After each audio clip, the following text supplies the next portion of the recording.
Autism ബാധിതനായ 16-കാരന് ക്രൂരമർദ്ദനമേറ്റതായി പരാതി. Thiruvananthapuram Vellarada saint Ans കോൺവെന്റിന് കീഴിൽ പ്രവർത്തിക്കുന്ന സ്നേഹഭവനിലെ സിസ്റ്റർ മർദ്ദിച്ചുവെന്നാണ് പരാതി.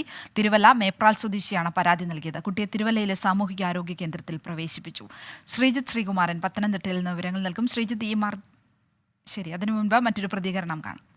ഇതൊക്കെ അമ്മച്ചി ഇങ്ങനെ പറഞ്ഞപ്പോഴത്തേന് ഞാൻ വീട്ടിൽ വന്ന് വെച്ച് തുണി ഉരിഞ്ഞപ്പോഴാണ് ഈ പാടെല്ലാം കാണുന്നത്. അന്നേരം തന്നെ ഞാനത് ഫോട്ടോ ഒക്കെ എടുത്ത് ഇട്ട് കൊടുത്തു.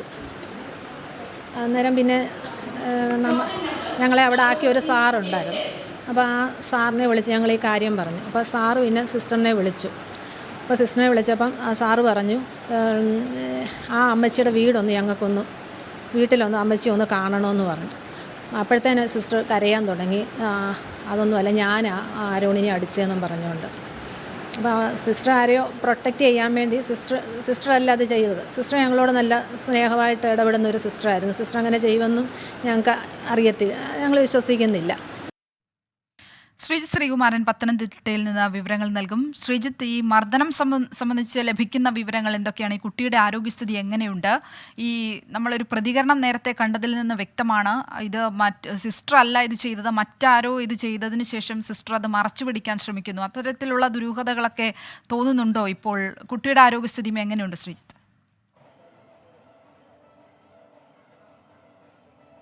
ശ്രീലക്ഷ്മി, കുട്ടിയുടെ ആരോഗ്യസ്ഥിതിയിൽ പ്രശ്നമില്ല. പക്ഷേ മറ്റൊരു വിഷയം അതിൽ നിലനിൽക്കുന്നത്, ഏറ്റവും പ്രധാനപ്പെട്ട കാര്യം, ഈ കുട്ടിയുടെ ശരീരത്തിൽ ഇപ്പോഴും മർദ്ദനമേറ്റ പാടുകളുണ്ട് എന്ന് തന്നെയാണ് സാമൂഹ്യ ആരോഗ്യ കേന്ദ്രത്തിലെ ഡോക്ടർമാർ പരിശോധിച്ചതിൽ നിന്ന് വ്യക്തമായിട്ട്. ഈ വെള്ളറടയിലെ സ്നേഹഭവനത്തിലെ സിസ്റ്റർ ഇതിനു മുൻപും സമാനമായ രീതിയിൽ, ഈ സിസ്റ്റർ അല്ല, ഇതിനു മുൻപും സമാനമായ രീതിയിൽ ആ വെള്ളറടയിലെ സ്നേഹഭവനത്തിൽ വെച്ച് ഈ കുഞ്ഞിന് മർദ്ദനമേറ്റിരുന്നു. കഴിഞ്ഞ ക്രിസ്മസിന് ഈ കുഞ്ഞിനെ കൊണ്ടുവന്ന സമയത്തും സമാനമായ രീതിയിൽ ശരീരത്തിൽ മർദ്ദനമേറ്റ പാടുകൾ ബന്ധുക്കൾ കണ്ടിരുന്നു. അന്ന് വിളിച്ചന്വേഷിച്ചപ്പോൾ തൊട്ടടുത്ത വീട്ടിലേക്ക് ഓടിപ്പോയി. അവിടെ ചെന്നപ്പോൾ അവിടുത്തെ ആളാണ് തല്ലിയത് എന്ന് പറയുന്നു.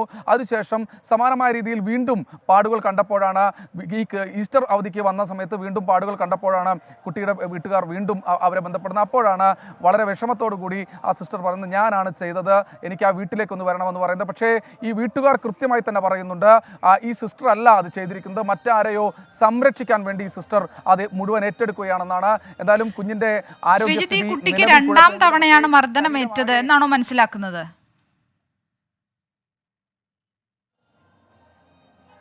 തീർച്ചയായും രണ്ടാം തവണയാണ് കുഞ്ഞിന് മർദ്ദനമേൽക്കുന്നത് എന്നാണ് ഇപ്പോൾ നമ്മൾ മനസ്സിലാക്കുന്നത്. ആദ്യ തവണ 2023 ക്രിസ്മസിന് വീട്ടിലേക്ക് വരുന്ന സമയത്ത് സമാനമായ രീതിയിൽ പാടുകൾ കണ്ടിരുന്നു. അന്ന് പറഞ്ഞിരുന്നു, തൊട്ടടുത്തൊരു അയൽവാസി പോയ സമയത്ത് അയൽവാസിയുടെ വീട്ടിലേക്ക് ഓടിക്കയറി അവിടെ പ്രശ്നമുണ്ടാക്കിയ സമയത്ത് അയൽവാസി മർദ്ദിച്ചു എന്നായിരുന്നു. അതവർ ആ ഘട്ടത്തിൽ വിശ്വസിച്ചു.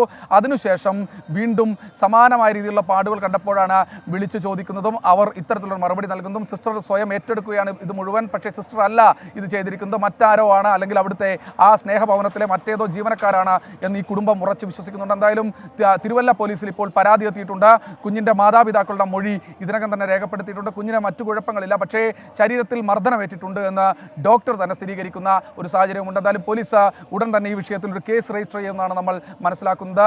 സ്നേഹത്തണലൊരുക്കേണ്ട സ്നേഹഭവനത്തിലാണ്. ശ്രീജിത്ത്, ആദ്യ തവണ മർദ്ദനമേറ്റപ്പോൾ ഈ കുട്ടിയുടെ മാതാപിതാക്കൾ ഏതെങ്കിലും തരത്തിൽ പരാതി ഉന്നയിക്കുകയോ പരാതിയുമായി മുന്നോട്ട് പോവുകയോ അത്തരം എന്തെങ്കിലും സംഭവങ്ങൾ ഉണ്ടായിട്ടുണ്ടോ? പിന്നീട് ഈ മറ്റ് ഏതെങ്കിലും അന്തേവാസികൾക്ക് ഇത്തരത്തിലുള്ള ഒരു അനുഭവം ഈ സ്നേഹഭവനിൽ നിന്നുണ്ടായിട്ടുണ്ടോ ശ്രീജിത്ത്?